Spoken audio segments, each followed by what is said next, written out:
But how does a language model work? In this video, I'll go through the fundamentals of text generation. Along the way, we'll learn what hallucinations are. In the last video, I explained language models are designed to do one thing and one thing only. For some sequence of words, what is the probability of that sequence appearing in nature? Language models are designed to produce this probability. Now, you might think that this probability on its own, just a percentage, isn't very interesting, but there's a lot you can do with it. For example, United States of America is a very common sequence of words. United States of America. It's more common than United States of Pizza or United States of Canada. And in understanding that United States of America is more common than pizza or Canada, we're implicitly saying that America is more likely to follow United States of than pizza or Canada is. Now, this means that you can use language models to give you the next most likely word. For example, if you were to give a language model the words United States of, it might say that it's 60% probable that America would follow, and then perhaps it might say that it's 15% likely for Mexico to follow, and then some infinitesimal value for Canada or pizza. So, given that it's, say, 60% likely that America would follow, let's pick that word. Now we have the string United States of America. Now we can give the language model this string back and see what it thinks is, again, most likely to follow. United States of America is, or the, or whatever word. And so we pick that word. And we repeat this process over and over and over again. Language models like ChatGPT or Bard or Anthropic's Claude are always predicting the next word.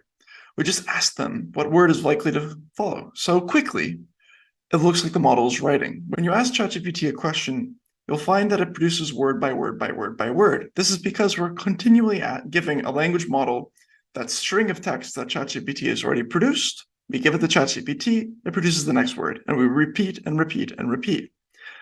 And if you make the model that produces this word after word after word big enough, that is to say, if you give it enough computational power, enough artificial neurons, and you give it enough examples of words drawn from the internet, it turns out that the words it picks become informed by logic and knowledge of the world. It becomes a world model, so to speak. Its predictions become so good, the model even appears to become intelligent. But it's important to remember that even if the model seems like it could do math and write essays and all that other good stuff, what it actually is doing underneath the hood always remains the same. It's always predicting the next most likely word. But sometimes the model is unsure what word should come next, so it confabulates, it stretches its knowledge. It suddenly does what we might call a hallucination. It slips. Hallucinations are when the model appears to lie or produce false information. Examples of hallucinations have appeared in the news. For example, a lawyer a few months ago preparing for a lawsuit asked ChatGPT for relevant precedents. ChatGPT appeared to comply. It produced a list of valid cases. But when the judge reviewed the precedents, the judge found that the cases were all made up. ChatGPT had lied. But it's important to remember language models do not necessarily lie.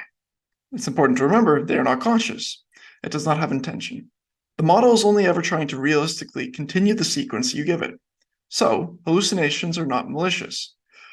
But it's unlikely that they'll ever be solved, and they are certainly a problem. The model can't ever know everything about the world, but it'll always do its best to continue the sequence that you give it. Humans, of course, do the same. Have you ever stretched the truth in knowledge domains you feel less confident about? But in situations where truthful information matters, hallucinations are definitely problematic. If you're generating an article, for example, containing information you know people will depend on, can you really trust the language model to do your copywriting for you? It's important to be aware of hallucinations when considering ChatGPT in your newsroom. Hallucinations, to repeat, are not malicious, but language models are not perfect. We're slowly figuring out that there are circumstances where we can get the language model to hallucinate less, and this is including a technology called retrieval augmented generation. You should look into it if you're seriously considering using ChatGPT in your newsroom. Retrieval augmented generation involves having the language model do research before writing an article. It's a bit like having the model act like a journalist. The model has a data set. For example, it might be the archives of your newsroom. When given a certain topic, it will go through all the articles and all the vetted, truthful information that exists in your archives, and it will pull relevant pieces of information and produce an article that is less likely to have been produced by hallucination. Retrieval augmented generation and other similar technologies like LangChain and agents ensure that your model is less likely to lie to you.